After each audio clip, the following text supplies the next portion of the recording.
오늘은 욥이 세 친구와 벌이는 그 마지막 논쟁입니다.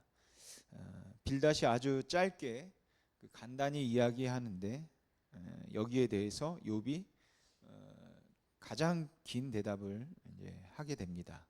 그래서 앞서 빌닷은 두 번에 걸쳐 욥에게 말했고 여기서 세 번째로 이제 욥에게 말을 하는데 무슨 말을 하는지 우리가 좀 보도록 하겠습니다. 욥기 25장 1절부터 6절 말씀 우리 같이 읽겠습니다. 시작. 수아 사람 빌닷이 대답하여 이르되 하나님은 주권과 위엄을 가지셨고 높은 곳에서 화평을 베푸시느니라. 그의 군대를 어찌 계수할 수 있으랴. 그가 비추는 광명을 받지 않은 자가 누구냐. 그런즉 하나님 앞에서 사람이 어찌 의롭다 하며 여자에게서 난 자가 어찌 깨끗하다 하랴. 보라, 그의 눈에는 달이라도 빛을 발하지 못하고 별도 빛나지 못하거든. 하물며 구더기 같은 사람, 벌레 같은 인생이랴. 아멘. 여러분, 이 말씀을 보면 그러니까 지금 빌닷이 하는 말이 하나도 틀린 말이 없습니다. 하나도 틀린 말이 없어요. 그런데도 이 말이 옹색하게 들린다라는 것이죠. 왜냐하면 그동안 빌닷이 욥의 입장과 상황을 생각해서 말하지 않았기 때문입니다. 그래서 그가 마지막 결론처럼 말하는 이 말조차도 궁색하게 들리고 또 욥에게 그 가슴에 와닿지 않고 있다라는 것이죠. 여러분, 바른 말, 옳은 말을 한다는 것은 굉장히 중요한 일이지만 그 옳은 말을 경우에 합당하게 하는 것이 더 중요하다라고 생각을 합니다. 왜냐하면 아무리 옳은 말을 할지라도 그 옳은 말을 경우에 합당하지 않게 하면 그 옳은 말이 오히려 화가 되는 경우가 있기 때문에 그렇습니다. 그리고 조금은 뭐 다르겠지만 설교도 뭐 그렇지 않을까 생각합니다. 우리는 설교를 성경에 관해서 말하는 것이라고 해서 성경 말씀이 무엇을 말하고 있는가, 하나님의 말씀이 증거하고 있는 것은 무엇인가 하는 것을 말하는 것이 이제 설교라고 생각합니다. 물론 설교는 성경 말씀에 대해서 그리고 그 말씀이 증거하고 있는 것이 무엇인지를 말합니다. 그런데 거기에 그치는 것이 아니라 우리에 관해서 말을 해야 한다라는 것이죠. 그러니까 설교는 저에 관해서 이야기를 해야 하고 여러분에 관해서 이야기를 해야 하고 이 세상에 관해서 이야기를 해야 하는 겁니다. 그렇게 그걸 성경을 통해서 말하는 것이, 그리고 그거를 성경을 통해서 말하는 것이 이제 설교라고 생각합니다. 그러니까 우리에게 주어진 환경과 상황 그리고 그 긴박함에 관한 의식을 가지고 하나님, 내가 이렇게 어려운데 왜 나를 힘들게 하십니까? 하나님, 내가 이렇게 기도하는데 왜 내 기도는 안 들어주십니까? 이렇게 절규하며 힘들어하고 있는 그 성도의 상황에 대해서 성경은 무엇이라고 말하고 있는가 하는 것을 이제 말해주는 것이 설교라는 것이죠. 그래서 그 설교 말씀을 통해서 교인들이 고민하고 아파하고 있는 상황에서 위로를 받기도 하고 어떤 경우에는 마치 나에게 하는 말씀인 것처럼, 그래서 내가 가지고 있던 고민과 내가 가지고 있던 문제에 대해서 하나님의 말씀을 풀어주는 것처럼 이해될 때 그 설교가 제대로 된 설교라고 생각을 하는데 저 같은 경우에 아직은 많이 부족하지 않은가 이제 그런 생각을 하게 됩니다. 유진 피터슨 목사님이 쓴 책 가운데 이런 이야기가 있습니다. 거기서 스코틀랜드의 목사들에 관해서 약간 풍자해서 그 이야기를 푸는데 스코틀랜드의 교인들에게 목사들이 누구냐 이렇게 물으면 그들은 목사들이란 6일 동안 어디서 뭘 하는지 모르게 그렇게 신비스럽게 살다가 7일째 되는 날 교회에 와서 무슨 소리인지 알아들을 수 없는 말을 1시간 동안 하고 다시 또 어디론가 사라지는 사람이다, 이렇게 이야기를 했다고 합니다. 이건 바꿔서 이야기하면 그 당시 스코틀랜드 교회에서는 목사와 교인이 관계가 없었다라는 말이겠죠. 그러니까 목사는 교인들의 삶과 상황에 대해서 별로 관심이 없고 그냥 서재에 들어가서 혼자 공부하다가 혼자 재미있다고 생각하거나 혼자 맞다고 생각하는 것을 가지고 나와서 설교 시간에 풀어서 이야기하는데 교인들은 그것이 도대체 내 삶에 아무런 의미도 없는, 아무런 영향도 주지 않는 말씀인 것 같았기 때문에 그걸 들으면서 무슨 말인지 모르는 말을 하고는 또 어디론가 사라져버리는 사람이 목사다, 이렇게 생각했던 것이죠. 그래서 설교에서 정말 중요한 것은 성경이 무엇을 말하는가 하는 것도 중요하지만 그와 동시에 정말 중요한 것은 우리들에게 주어진 상황에 대해서 성경은 무엇을 말하는가 하는 것을 아는 것도 중요하다라고 생각합니다. 그리고 그런 의미에서 빌닷이 한 말이나 소발, 엘리바스가 한 말들이 다 맞는 말이었는데 그 말들을 들으면서 욥은 내 얘기를 하고 있는 게 아닌 거죠. 내가 당하는 현실에 대해서 조금이라도 이해해주고 나에게 그 말을 해주고 있는 것이 아니라 오히려 전혀 엉뚱한 원리 또 원칙만 이야기하고 있다고 생각해서 빌닷의 말이나 소발의 말이나 엘리바스의 말이 대체로 볼 때는 맞는 말이라 할지라도 그것이 욥으로 하여금 상당히 분노하게 만들었던 겁니다. 그래서 빌닷이 하는 25장의 말씀은 너무 당연한 말들을 하고 있고 아주 보편적인 진리를 말하는 것이 틀림없는데도 불구하고 왠지 욥의 상황에서는 아주 먼 남의 이야기처럼 이제 들리는 것이죠. 아무튼 그 빌닷의 말을 들은 욥이 26장에서 31장까지 거기에 대답을 합니다. 욥이 가장 긴 대답을 하는데 여기서 한 두 가지만 정리해서 여러분과 오늘 살펴보려고 합니다. 먼저 욥은 사람의 지혜에 한계가 있다라는 것을 말합니다. 그리고 그렇게 지혜의 한계가 있다는 것은 남에게 권면을 할 때도 그렇고 무슨 말을 할 때 다 아는 것처럼 말하지 말라라는 뜻이죠. 그러니까 욥은 너는 나를 다 알지 못한다. 그런데 마치 다 알고 있는 것처럼 그렇게 말하지 말아라 라는 의미에서 지혜의 한계를 지적한 거라고 생각합니다. 좀 길긴 한데 욥기 28장 12절에서 28절 말씀 우리가 좀 기니까 한 절씩 좀 교독하도록 하겠습니다. 그러나 지혜는 어디서 얻으며 명철이 있는 곳은 어디인고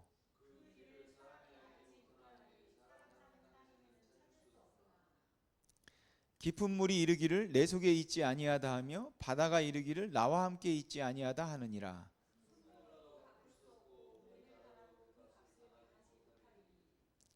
오빌의 금이나 귀한 청옥수나 남보석으로도 그 값을 당하지 못하겠고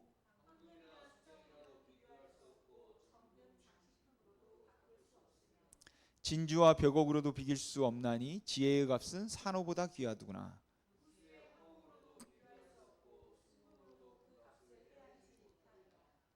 그런즉 지혜는 어디서 오며 명철이 머무는 곳은 어디인고 멸망과 사망도 이르기를 우리가 귀로 그 소문은 들었다 하느니라. 이는 그가 땅 끝까지 감찰하시며 온 천하를 살피시며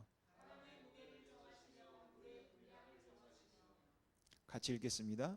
비 내리는 법칙을 정하시고 비구름의 길과 우레의 법칙을 만드셨음이라.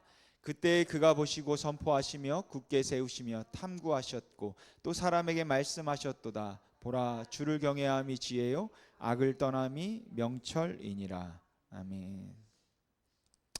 여기 25절 26절을 보면 바람의 무게를 정하시며 물의 분량을 정하시며 비 내리는 법칙을 정하시고 비구름의 길과 우레의 법칙을 만드셨다라고 욥이 말하는데 나중에 하나님이 욥을 만나서 말씀하실 때 내가 비 내리는 법칙을 아느냐 뭐 이런 것들을 묻죠. 또한 이 땅이 만들어지기 전에 내가 땅의 기초를 놓기 전에 네가 있었느냐라고 말씀을 하시며 욥의 무지함에 대해서 말씀하시는데 이 28장 말씀을 보면 오히려 욥은 그 사실을 인정하고 있는 상황입니다. 그렇게 욥이 인정하면서 하는 말은 도대체 지혜가 어디 있는가? 아무리 찾아도 지혜가 있는 곳을 알 수 없으니 그 지혜는 오직 하나님께만 있는 것이다 라고 이야기를 합니다. 이 부분에 대해서 야고보 사도가 말하기를 너희가 지혜가 부족하거든 모든 사람에게 후히 주시고 꾸짖지 아니하시는 하나님께 구하라. 그러면 하나님께서 너희에게 주시리라. 그런데 구할 때 조금도 의심하지 말고 구해야 한다. 그래야 하나님이 주신다. 이렇게 말씀합니다. 여러분 지금 이 야고보서를 받아보고 있는 사람들도 고난 중에 있는 사람들입니다. 고난 중에 있는 성도들이 너무 힘들어하면서 우리가 받는 이 고난의 의미가 무엇일까? 왜 나는 이런 일을 당해야 할까 하는 것을 가지고 고통스러워하고 힘들어할 때 야고보 사도가 그들에게 권면하는 말은 뭔가 하면 하나님 앞에 구하라. 하나님 앞에 구하라 라는 거예요. 그런데 하나님 앞에 구할 때 뭘 구하는가? 도와달라고 구하나? 해결해달라고 구해야 하나? 물론 그럴 수 있습니다. 하지만 야고보 사도가 구하라고 말한 것은 지혜입니다. 지혜. 여기서 말하는 지혜라는 것은 하나님이 어떤 의미에서 왜 이런 고난과 시련을 주셨는가 하는 것을 분별하고 또 하나님의 선하심을 바라볼 수 있도록 하기 위한 지혜, 그것을 의미한다라는 것이죠. 그리고 조금도 의심하지 말라고 했는데 여기서 조금 의심하지 말라고 하는 말씀도 하나님의 선하심을 의심하지 말아라. 하나님의 선하심을 의심하지 말고 구해라. 그런 의미입니다. 아무튼 욥은 친구들에게 많은 말을 했지만 도대체 지혜가 어디 있느냐 하는 이야기를 하고 있는 것이죠. 그러니까 욥은 오직 하나님을 경외함이 지혜이고 하나님께만 지혜가 있는데 이 귀하고 아무도 알 수 없는 이 지혜를 너희가 마치 다 아는 것처럼 그렇게 말하는구나 하는 것에 대해서 지금 욥이 지적하고 있는 겁니다. 그리고 그게 욥의 마음을 아프게 만들었던 거죠. 우리가 다른 사람들에게 이야기할 때도 마치 다 아는 것처럼 생각하고 말을 하다 보면 우리는 우리도 모르는 사이에 우리가 정죄하는 사람의 입장에 서게 되는 것을 쉽게 볼 수 있습니다. 다른 사람들에게 권면을 하거나 아니면 상담을 할 때조차도 우리가 하나님 앞에 지혜를 구하는 자의 모습으로 겸손하게 주님, 제가 아는 것이 없습니다. 주의 성령께서 제게 지혜를 주시고 주님께서 제게 알려주시옵소서라고 서야 할 텐데 그러지 않고 우리가 너무 많은 경우에 다 아는 사람처럼 말한다라는 것이에요. 그리고 그렇게 대하게 되면 실제로는 도움을 주기보다는 오히려 사람들에게 아픔을 주는 경우들이 많이 생기게 된다라는 것이죠. 여러분, 욥의 세 친구들 그리고 욥까지 포함해서 그들은 천상에서 벌어지는 일이 무엇인지 전혀 알지 못합니다. 우리는 성경을 읽었으니까, 성경에 써 있으니까 알지만 욥과 그 친구들은 천상에서 하나님과 사탄 사이에 어떤 일들이 벌어졌는지 아무도 몰라요. 그러니까 이들이 하나님께서 의인에게 왜 고난을 주시는지, 왜 욥이 고난을 당해야 되는가 전혀 알 수 없다라는 것이죠. 그런데 그렇게 아무도 모르는 상황에서 욥의 친구들은 너무 다 아는 것처럼 말했다는 것이에요. 내가 지금까지 우주에 돌아가는 상황을 보니까 죄인들은 고난을 당하더라. 너가 죄가 있어서 고난을 당하는 것 같은데 무슨 죄인지 하나님 앞에 회개해. 그리고 이게 욥을 미치게 만들었던 겁니다. 사실 욥은 도대체 내가 무슨 죄가 있어서 이런 고난을 당해야 하는지 그게 이해가 되지 않아서 힘들어했습니다. 그러니까 그 앞에서 욥의 친구들이 오히려 함께 하나님 앞에 중보를 하거나 욥의 편에 있었더라면 훨씬 더 좋았지 않을까 이제 생각을 하게 되는 거죠. 우리가 교회 생활을 하면서 특별히 고난과 시련 가운데 있는 분들을 만나고 또 함께 교제하고 그들을 격려하고 위로해야 되는 상황에 살고 있으면서 한 가지 분명하게 인식해야 되는 것은 우리는 정말 모른다는 겁니다. 우리에게는 지혜가 없다라는 것이에요. 그래서 우리는 매 순간 지혜를 구하고 하나님께서 주시는 그 지혜로만 우리가 하나님의 뜻을 알 수 있다는 그러한 생각을 해야 하고, 사람이 지혜롭지 못하고 판단과 통찰이 부족하다는 사실을 진정으로 깊이 이해하는 것이 무엇보다 중요하다고 생각합니다. 제가 이렇게 말씀을 드리지만 이 말에 가장 딱 들어맞는, 그래서 진짜 깊이 생각해야 할 사람이 누구겠습니까? 바로 저 같은 교회 목사들이죠. 여러분, 목사가 되고 나면 하나님의 말씀을 알까요? 하나님의 뜻을 분별할 수 있을까요? 교인들이 경험하고 있고 교인들이 당하는 모든 문제들에 대해서 제가 성경을 통해서 정확한 답을 가지고 있어서 항상 정답을 줄 수 있을까요? 저는 없다고 생각합니다. 목사는 그렇게 지혜롭지가 못합니다. 그러니까 정말 지혜로운 목사가 되고 싶으면 내가 지혜롭지 못하는 것을 알아서 매 순간마다 하나님 앞에 하나님의 도우심을 구해야 하는 거죠. 하나님, 어떤 말을 해야 합니까? 어떻게 이해해야 합니까? 하나님, 이 어려운 상황에 도대체 주님이 왜 그렇게 하시는 겁니까? 하나님께 물으면서 함께 그 아픔을 나누려고 하고 이해하려고 하는 마음이 있어야 한다는 겁니다. 그런데 목사가 배울 마음이 없다라는 것이 문제인 거죠. 물론 다른 목사님들은 안 그럴 건데 저는 좀 그런 면이 좀 있는 것 같습니다. 마치 다 아는 것처럼 그렇게 행동하는 경우가 얼마나 많이 있냐라는 것이죠. 크리스토 차브리스라는 분하고 데니얼 사이먼스라는 분, 이분들이 심리학자들인데 재미있는 영상을 만들어서 실험을 했습니다. 영상에는 흰 셔츠를 입은 팀, 검은 셔츠를 입은 팀, 이렇게 두 팀이 있습니다. 그리고 이 두 팀이 농구공을 가지고 이제 자기 팀끼리 패스를 해요. 그렇게 패스를 하는 영상을 이제 보여주면서 그걸 보는 사람들에게 흰 셔츠를 입은 사람들이 공을 몇 번 패스하는지 한번 세어보라고 합니다. 저희도 한번 세어볼까요? 흰 셔츠 입은 팀이 몇 번 패스하는지. 여기 영어 써 있는 게 흰 셔츠 입은 사람들이 몇 번 패스하는지 쉬어보라는 말인데, 여러분들이 한번 쉬어보시죠. 집중해서 몇 번 맞추면은 선물 있을 수도 있으니까 잘 세어보십시오.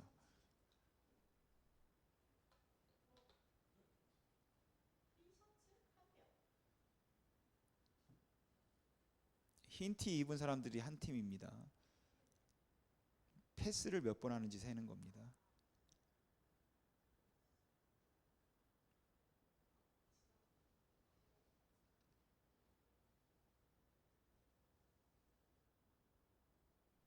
How many passes did you count? 몇 번 했습니까?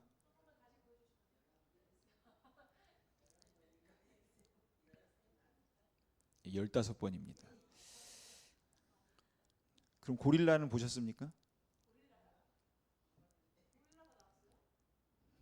이렇게 이 영상을 보면서 패스한 숫자를 세는 건데, 영상 중간에 고릴라 복장을 한 사람이 그 안을 몇 초 동안 서성거리다 사라졌습니다. 그렇게 영상이 끝나고 패스를 몇 번 했냐고 묻고, 그리고 나서 고릴라를 보았느냐고 물었는데 여러분과 같은 반응이 나왔다라는 거예요. 고릴라가 있었습니까? 예. 그걸 같이 봤던 사람들 중에 반 이상이 고릴라를 보지 못했다라고 합니다. 왜냐하면 그 패스하는 숫자를 세느냐 몰두해가지고 고릴라가 한 3초, 2, 3초 있었는데 걸어 다녔거든요. 근데 못 봤던 거죠. 근데 더 재미있는 건 그 고릴라를 못 본 사람들이 고릴라가 없었다고 우기기 시작했다라는 것이죠.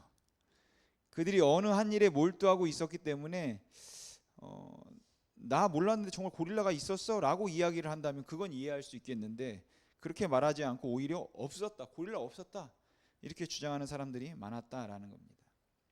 크리스토퍼 차브리스와 데니얼 사이먼스가 이 실험을 통한 결론에서 말하는 것은, 우리는 우리의 인식에서조차도 명백한 것조차도 못 볼 수 있고 자신이 그것을 못 봤다는 사실을 모를 수 있다. 이것을 아는 것만 해도 지혜의 첫걸음이다 라고 했습니다. 그런데 맞지 않습니까? 우리가 살면서 정말 아는 것 같은데 모른다라는 것이죠. 우리는 그 다른 사람들 주변에 고릴라가 지나간 사실을 모르고 있다는 겁니다. 그런데도 너무 쉽게 사람들은 판단하고, 너무 쉽게 사람들은 정죄하고, 너무 쉽게 내가 경험한 그 지식과 경험을 가지고 판단해서 다른 사람들에게 너무 쉽게 말하고 가르치려고 하는 경우들이 많이 있지 않을까 하는 생각이 든다는 겁니다. 사실 욥은 그것 때문에 상처를 받았죠. 그래서 욥이 도대체 너희들이 나를 어떻게 안다고, 너희가 무슨 지혜가 있다고 감히 내가 죄가 많아서 그렇다느니, 내가 이 회개하지 않으면 하나님이 용서하지 않으실 거라느니, 하나님이 나를 떠났다느니 어떻게 너희가 그런 이야기를 나에게 할 수 있냐 라고 말하는 것을 우리가 볼 수 있다라는 것이죠. 두 번째로 욥이 말하는 것은 그들이 그 주장하는 것에 일관성이 별로 없다는 의미에서 사람들의 판단 기준에 별로 일관성이 없어 보인다는 겁니다. 그리고 그게 욥을 너무너무 힘들게 만들었던 것 같아요. 그러니까 욥이 이런 이야기를 하는 거죠. 만일 나에게 악이 있었다면, 정말 내가 죄를 지었다면, 내가 그렇게 악한 사람이라면, 만일 정말로 너희들이 지금 말하는 것처럼 너 의인 아니잖아, 너 죄인이잖아, 그럼 죄인이니까 하나님이 벌을 주신 것이고, 그래서 하나님께서 치신 거라고 그렇게 이야기를 해서 너희들이 나를 죄인이라고 생각했더라면, 내가 형통했을 때에도 너희는 나를 멀리했어야 하지 않겠느냐. 내가 죄인이라면 그때나 지금이나 똑같은 죄인인데 내가 형통할 때는 왜 나와 함께 했느냐. 내가 형통할 때는 그렇게 나를 좋아하고 존경하다가 내가 고난을 당하니까 다 나를 떠나고 욕하는 것은 도대체 뭐냐 라는 이야기를 욥이 한다라는 것이죠. 오늘 우리가 사는 세상도 때로는 그렇기 때문에, 그러니까 좋을 때는 친구들이 많아도 내가 좀 힘들다, 힘들다 싶으면, 내가 힘들다 싶으면 다 떠나버리는 것 같은 상황들, 그리고 그로 인해 상처를 받을 때가 상당히 있을 것 같습니다.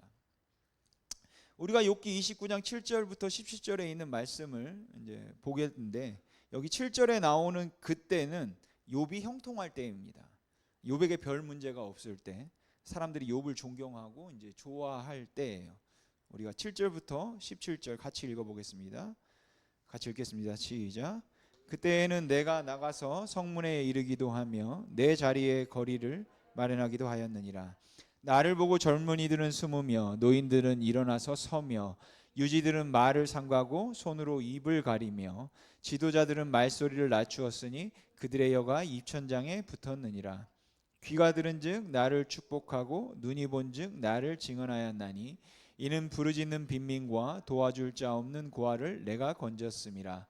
망하게 된 자도 나를 위하여 복을 빌었으며 과부의 마음이 나로 말미암아 기뻐 노래하였느니라.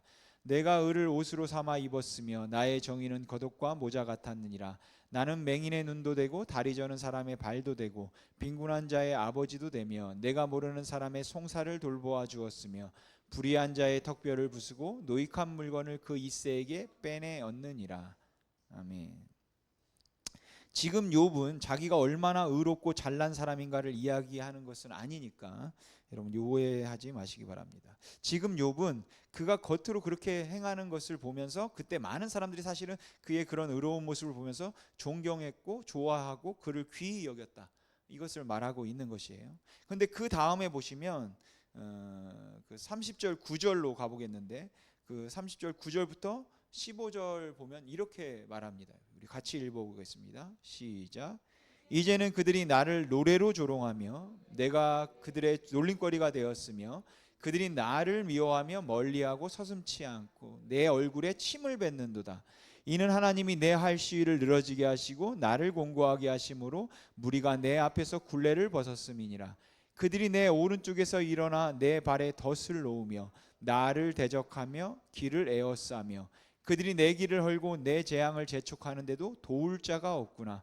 그들은 성을 파괴하고 그 파괴한 가운데로 몰려드는 것 같이 내게로 달려드니 순식간에 공포가 나를 에워싸고 그들이 내 품위를 바람같이 날려버리니 나의 구원은 구름같이 지나가 버렸구나. 아멘. 여러분 지금 이 고백을 보면 욥이 뭐 다 말한 것은 아니겠지만 욥이 어떤 일을 경험했는가를 우리가 알 수 있습니다. 욥이 경험한 일이 무엇인가 하면 자기가 도와주었을 때 그렇게 도움을 받았던 사람들이 자기가 고난을 당하고 몰골이 흉해지고 나니까 그 다음에는 자기를 대적하고 얼굴에 침을 뱉더라는 거예요. 사실 욥이 죄가 있기 때문에 하나님께서 틀림없이 그를 치신 것이고 저자는 저주받은 자니까 가까이 하면 안 된다는 전제를 하기 이전에 적어도 정말 어렵고 힘들었던 순간에 욥에게 도움을 받아서 구원을 받았던 사람들이 있다면 그런 사람들은 욥이 고난을 당하는 그 앞에서 욥의 편에서 욥을 위해서 울어줄 수 있어야 하지 않냐라는 것이죠. 근데 지금 욥이 이렇게까지 말하는 것을 보면 정말 말로 다 할 수 없는 수치를 당한 것이죠. 너무너무 힘든 어려운 일들을 그가 경험했고 너무 많은 사람들이 그를 버리고 떠난 겁니다. 지금 욥은 그 고난 가운데 구원이 사라져 버린 것 같아서 하나님을 찾고 있는데 그렇게 하나님을 찾게 되는 것은 고통 때문이기도 하지만 그것뿐만 아니라 사실은 사람들로부터 받았던 그 소외감이 그를 더 답답하고 안타깝게 만들었기 때문이기도 한 겁니다. 그러니까 욥이 보기에 도대체 이거는 맞는 말이 아닌 것 같다. 도대체 그들은 일관성이 없는 것 같다. 어떻게 나한테 그럴 수 있냐라는 것이죠. 근데 이건 우리도 살아가면서 뭐 하는 이야기죠. 그 사람들이 어떻게 나한테 그럴 수가 있냐.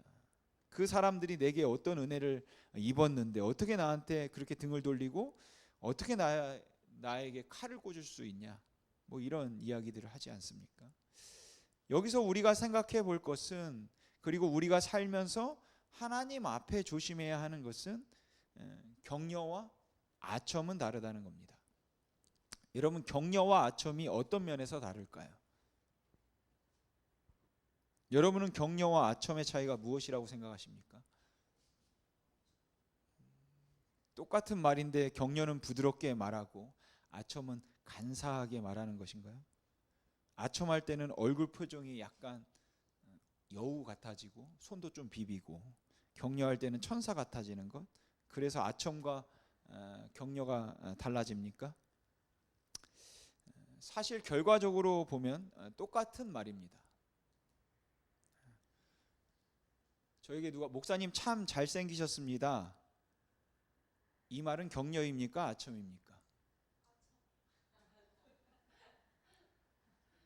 예. 이 말은 격려도 아니고 아첨도 아닌 진실이라고 말하면 맞습니다.